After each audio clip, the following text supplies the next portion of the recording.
नमस्कार। दिन भर की बड़ी खबरों के विश्लेषण के कार्यक्रम सुनिए सच में आपका स्वागत है। मैं हूं मुकेश कुमार। तो दोस्तों, शुरू करते हैं आज का सुनिए सच। आज की खास खबरों पर नजर डालते हुए, ममता ने व्हील चेयर से संभाला मोर्चा, बीजेपी को उतारने पड़े सांसद।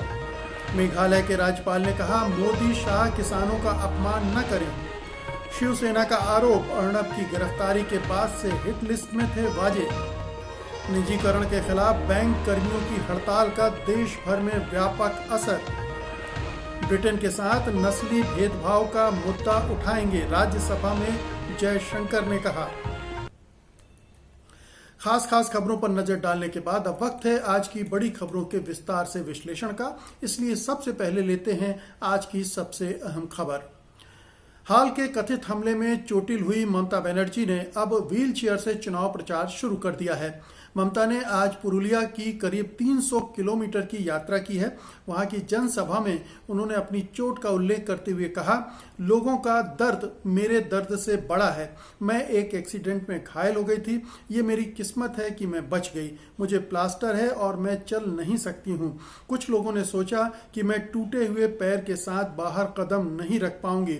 दूसरी ओर केंद्रीय गृह मंत्री अमित शाह ने बांकुरा में जनसभा को संबोधित करते हुए ममता बनर्जी की चोट का जिक्र करते हुए कहा कि ममता बनर्जी दर्द में हैं, लेकिन उन 130 बीजेपी कार्यकर्ताओं के परिवारों के दर्द का क्या, जिनकी हत्या कर दी गई है।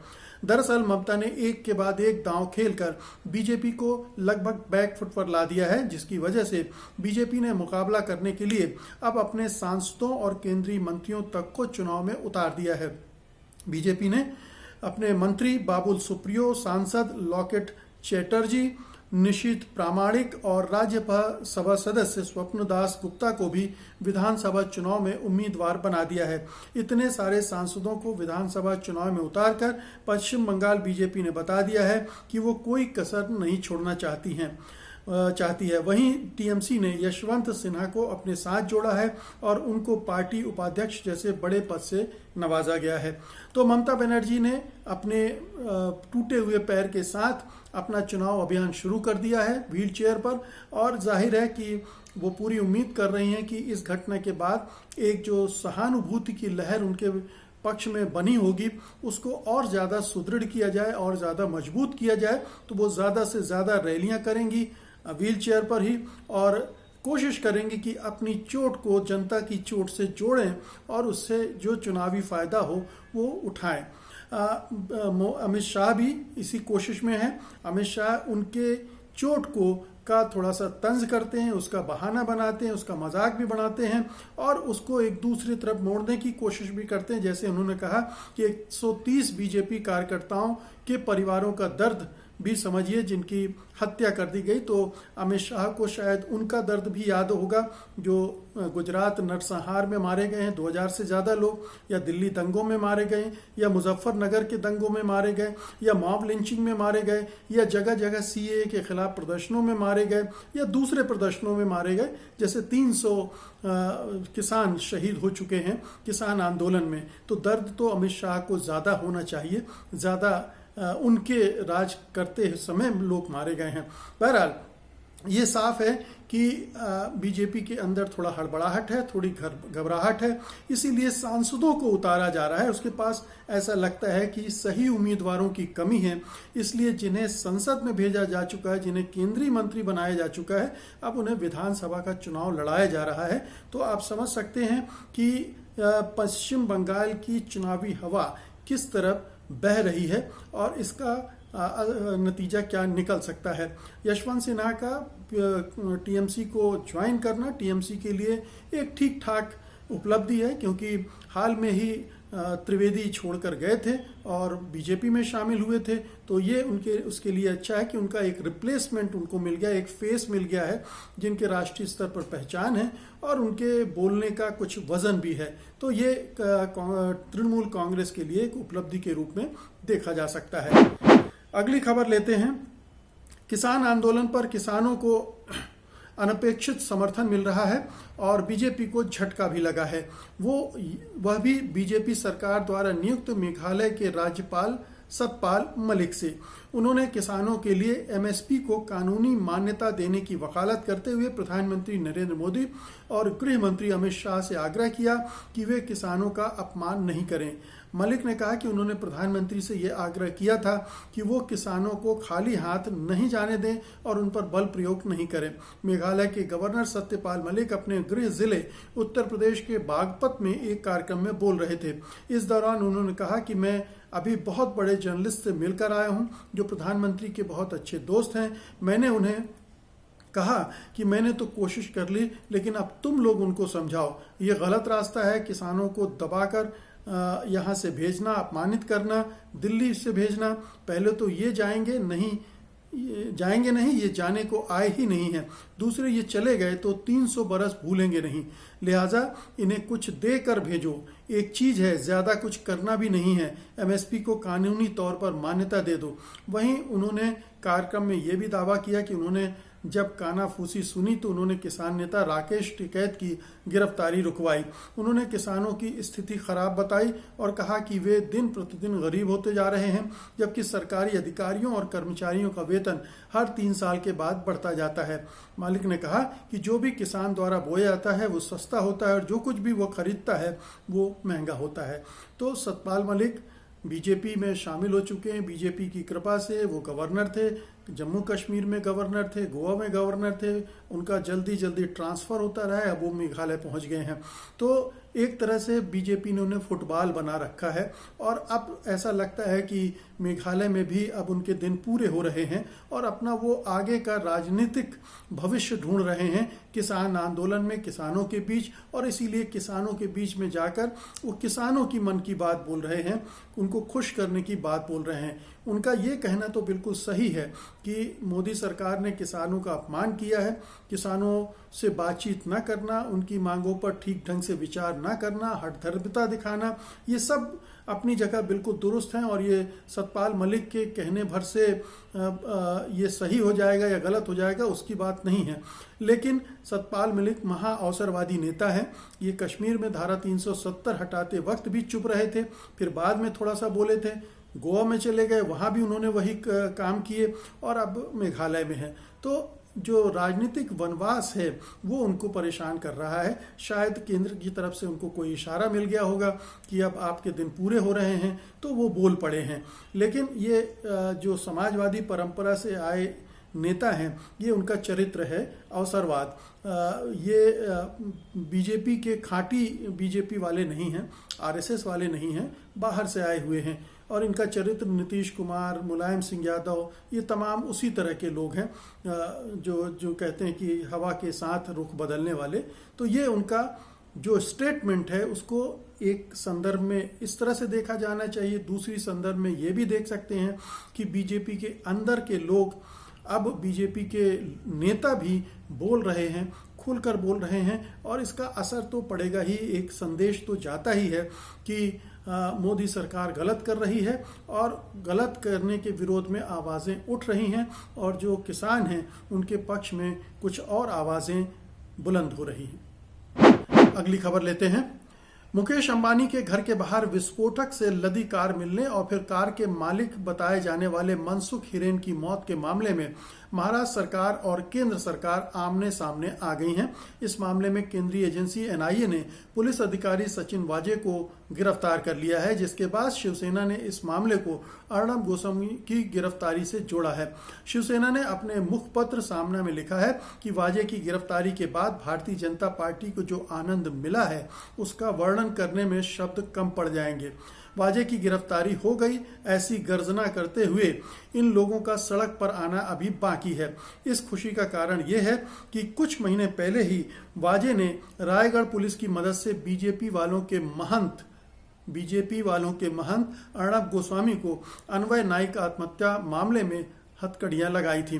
उस समय ये लोग गोस्वामी का नाम लेकर रो रहे थे और वाजे को श्राप दे रहे थे। रुकिए, देख लेंगे, केंद्र में हमारी ही सत्ता है, ऐसा कह रहे थे और वो मौका अब साध लिया गया है। शिवसेना ने कहा है कि जब 20 जिलेटिन छड़ों के मामले की जांच राज्य का आतंकवादी निरोधी दस्ता कर ही रहा था तो एनआईए उसमें क्यों कूद पड़ी। अर्णब गोस्वामी को गिरफ्तार कर उसे जेल भेजने से वाजे बीजेपी और केंद्र की हिट लिस्ट में पर थे। शिवसेना ने इसके साथ ही कहा कि सुशांत मामले में भी मुंबई पुलिस ने बेहतरीन जांच की थी, फिर भी केंद्र ने सीबीआई को इस मामले में घुसाया। उस सीबीआई ने भी कौन से दिए जलाए, हाथ मलते रह गए। कंगना रनौत नामक बेताल अभिनेत्री ने गैर कानूनी काम किए, फिर भी केंद्र सरकार और भाजपा वाले उसके समर्थन में खड़े रहे। तो ये सचिन वाजे का मसला अब महाराष्ट्र बनाम केंद्र सरकार भी हो गया है, क्योंकि केंद्र सरकार इसमें कूद पड़ी है। एनआईए अपनी एजेंसियों के जरिए, जैसा कि वो तमाम राज्यों में कर रही है और महाराष्ट्र में खास तौर पर, क्योंकि महाराष्ट्र की सरकार उसकी आंखों की किरकिरी बनी हुई है। वो उसे परेशान करना चाहती है, कमज़ोर करना चाहती है, गिराना चाहती है, और इसके लिए जो भी दंड फंद अनाप शनाप काम हो सकते हैं, हथकंडे हो सकते हैं, वो केंद्र सरकार लगातार इस्तेमाल कर रही है। ये जैसा सुशांत राजपूत के वाले मामले में हुआ था कि जब मुंबई पुलिस जांच कर रही थी तब सीबीआई को उसमें डाल दिया गया, फिर नारकोटिक्स ब्यूरो भी आ गया, कंट्रोल ब्यूरो भी आ गया, और हालांकि कुछ भी नहीं मिला इतने महीनों की जांच के बाद। तो इसमें भी पता नहीं कुछ मिलेगा भी कि नहीं, कि कुछ जिलेटिन की छड़ें मिली हुई हैं, वो कहाँ से आई, गाड़ी कहाँ से आई, ये जांच की जा रही थी मुंबई पुलिस के द्वारा। लेकिन चूंकि केंद्र में बीजेपी की सत्ता है और महाराष्ट्र के बीजेपी के नेता परेशान हो रहे थे कि इसमें क्यों नहीं हम राज्य सरकार को कटघरे में खड़ा कर पा रहे हैं, तो एनआईए कूद पड़ी है और अब वो नया प्लॉट अपना बनाएगी, क्योंकि वो पटकथा लेकर केंद्र से आती है और फिर जिनको फंसाना होता है उनको फंसाया जाता है। तो सचिन वाजे अब उसकी पकड़ में, उसके चंगुल में आ गए, उनको सस्पेंड भी करना पड़ा है। सस्पेंड हो ही जाएगा, गिरफ्तारी के बाद जो नियम है सरकारी उसके तहत वो सस्पेंड हो गए हैं। अब देखना यह है कि सचिन वाजे को फंसाने के लिए केंद्र सरकार ने जो जाल बिछाया है वो सही में जाल है या सच में सचिन वाजे इस पूरे खेल में शामिल थे। जो गाड़ी मिली थी विस्फोटकों से भरी, उसमें कहीं कोई उनका भूमिका थी, या हिरेन की हत्या या आत्महत्या या मौत में कोई भूमिका थी। लेकिन ये ज़रूर है कि अर्णब गोस्वामी की गिरफ्तारी के बाद से वो केंद्र सरकार के टारगेट पे थे, वो बीजेपी के टारगेट पर थे, हिट लिस्ट में थे, जैसा कि शिवसेना ने कहा, और उसी का ये नतीजा है। हम देख रहे हैं कि उनको गिरफ्तार कर लिया गया है। अगली खबर, बैंकों की 2 दिन की हड़ताल का असर आज देश भर में आर्थिक सेवाओं पर नजर आया। United forum of bank unions के आह्वान पर सार्वजनिक क्षेत्र के बैंकों की हड़ताल से आज देश भर में बैंकों में चेक क्लियरेंस सहित अन्य बैंक सेवाओं पर जबरदस्त असर दिखा। बैंक कर्मचारी संगठन के एक नेता के मुताबिक हड़ताल ने 2 करोड़ से अधिक चेक की क्लियरेंस को प्रभावित किया, जिनका कुल मूल्य 16,500 करोड़ रुपए था। देश के सबसे बड़े बैंक कर्मचारी संगठन United forum of bank unions ने हड़ताल का आह्वान किया है। फोरम में भारत के बैंक कर्मचारियों और अफसरों के 9 संगठन शामिल हैं।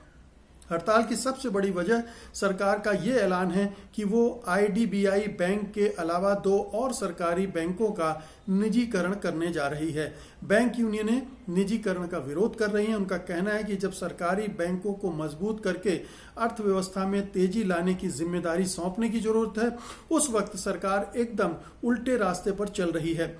वित्त मंत्री निर्मला सीतारमण ने बजट में ऐलान किया है कि इसी साल 2 सरकारी बैंकों और 1 जनरल इंश्योरेंस कंपनी का निजीकरण किया जाएगा।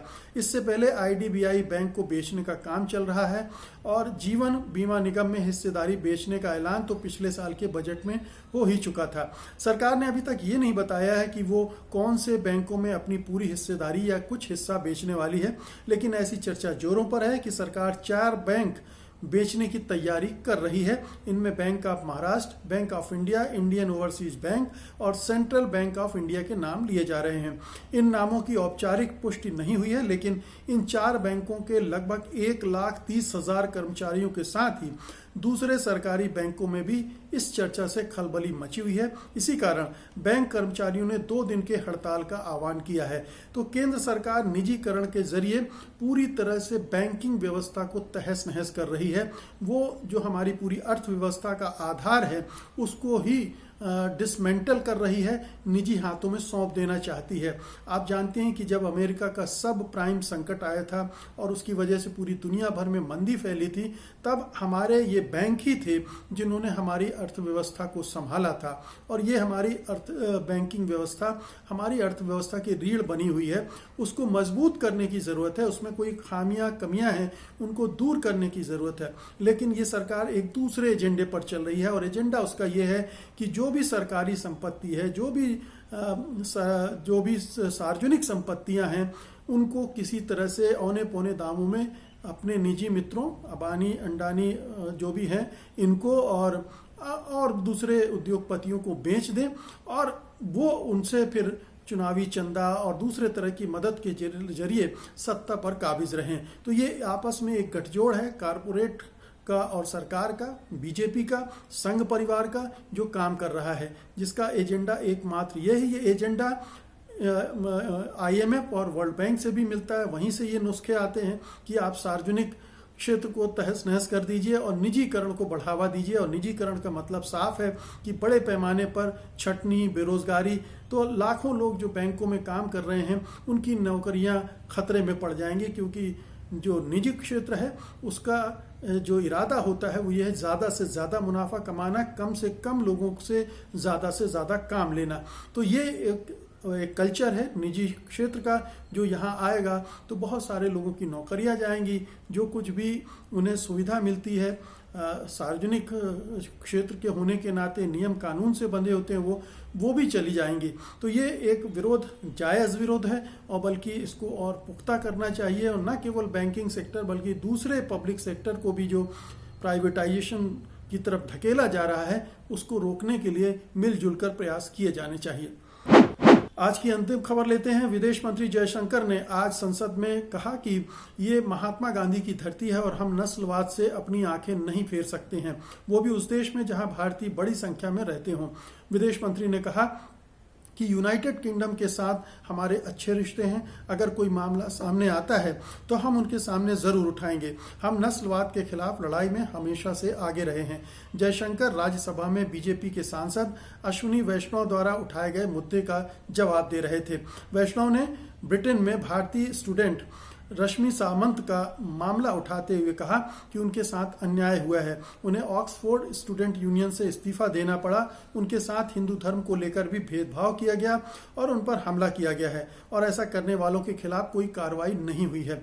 इसके अलावा अश्विनी वैष्णव ने महारानी एलिजाबेथ के पोते है प्रिंस हैरी और उनकी पत्नी मेगन मार्कल के मामले को भी चर्चा में शामिल किया। उन्होंने कहा कि ये कोई पहला मामला नहीं है। मेगन मार्कल के इंटरव्यू से भी समझा जा सकता है कि वहाँ नस्लवाद किस हद तक है। इस दौरान उन्होंने भारत के विदेश मंत्री एस जयशंकर से आग्रह किया कि वो रश्मि सामंत के मुद्दे को गंभीरता से लें। तो इसमें कई सवाल अपने आप उठ रहे हैं। पहला सवाल तो ये कि भारत सरकार बार बार ये कहती है कि कोई दूसरा देश हमारे आंतरिक मामलों में दखल न दे। अगर भारत में दंगे हो रहे हैं, भारत में अल्पसंख्यकों पर अन्याय हो रहा है, मानवाधिकारों का हनन हो रहा है, विरोध की आवाज़ें कुचली जा रही हैं, तो किसी दूसरे देश को ये हक नहीं है कि वो हमारे बारे में बोले। ये सरकार का स्टैंड रहा है। लेकिन अगर अब ब्रिटेन में इस तरह की कोई घटना हो रही है तो भारतीय संसद में कैसे चर्चा हो सकती है और भारतीय विदेश मंत्री उस पर यह कैसे कह सकते हैं कि ब्रिटेन में जो कुछ हो रहा है उसमें हमारा भी कंसर्न है। तो ये विरोधाभास है भारत सरकार की नीतियों का ही। अगर वो चाहते हैं, उनको लगता है कि विदेशों में रहने वाले भारतीयों के प्रति उनके भी कंसर्न है, उनको भी चिंता करना चाहिए और उनकी देखभाल के लिए, उनकी बेहतरी के लिए भारत सरकार को हक है कि बोले, तो उन्हें यह भी स्वीकार करना पड़ेगा कि दूसरे देश भी भारत के अंदर रहने वाले लोगों के बारे में इसी तरह से राय व्यक्त कर सकते हैं और दबाव भी डाल सकते हैं। तो एक बात तो यह है कि भारत सरकार का पाखंड अब इसमें से निकल कर आ रहा है और ये इसको भारी पड़ सकता है। दूसरी बात यह है कि जितना हम अमेरिका या यूरोप या ब्रिटेन में देखते हैं भेदभाव नस्ल के आधार पर, हमारे देश में भी कम नहीं है। हमारे देश में दलितों पर जितने अत्याचार होते हैं या अल्पसंख्यकों पर अत्याचार होते हैं, आदिवासियों पर अत्याचार होते हैं, ये नस्ली भेदभाव के बहुत सारे उदाहरण हमारे यहाँ ज़्यादा हैं, बल्कि दूसरे देशों के मुकाबले पश्चिम के देश फिर भी काफ़ी हद तक आगे बढ़ते जा रहे हैं नस्लवाद को और दूसरे तरह के भेदभाव को खत्म करने के लिए। लेकिन हमारे यहाँ हम उल्टे पैर चल रहे हैं, हम और भी नस्लवादी हो रहे हैं। हम हिंदू धर्म की बात करते हैं, ये वैष्णव महाराज भी जो सांसद हैं वो भी हिंदू हिंदू कह रहे थे। उन्हें केवल हिंदू से मतलब है, दूसरे धर्मों के लोगों से मतलब नहीं है। और ये भी देखा जाना चाहिए कि आखिरकार रश्मि सामंत ने ऐसा क्या किया वहाँ पर जिसकी वजह से उन्हें पद छोड़ना पड़ा, क्योंकि ये स्टूडेंट यूनियन की नेता थी वो, तो ज़रूर उन्होंने कुछ ऐसी टिप्पणियां की होंगी, कोई ऐसा हिंदुत्ववादी रवैया दिखाया होगा जिसके लिए उनका विरोध हुआ है और इसके लिए उनको आखिरकार हटना पड़ा। अगर वो सच पर टिकी होती तो वो कोर्ट जा सकती थी और वहाँ जो विभिन्न फोरम है उनमें अपनी बात रख सकती थी, और अगर सही होती तो उनके खिलाफ वहीं के लोग खड़े होने वाले कम नहीं हैं। लेकिन ऐसा है नहीं। तो ये समझने की बात है कि जो भी कुछ ये चाहे जयशंकर कह रहे हों, चाहे ये वैष्णव कह रहे हों, इन दोनों में काफ़ी विरोधाभास है और काफ़ी पाखंड जुड़ा हुआ है। तो दोस्तों, ये थी आज की खास खबरें। उम्मीद है कि आपने इन्हें पसंद किया होगा और आप इस वीडियो को लाइक भी करेंगे और बड़े पैमाने पर शेयर भी करेंगे। अब मुझे अनुमति दीजिए, कल मैं फिर हाजिर हूँगा कल की खास खबरों के साथ, उनके विश्लेषण के लिए। तब तक के लिए नमस्कार, जय हिंद। सत्य हिंदी का ऐप डाउनलोड करें गूगल प्ले स्टोर पर।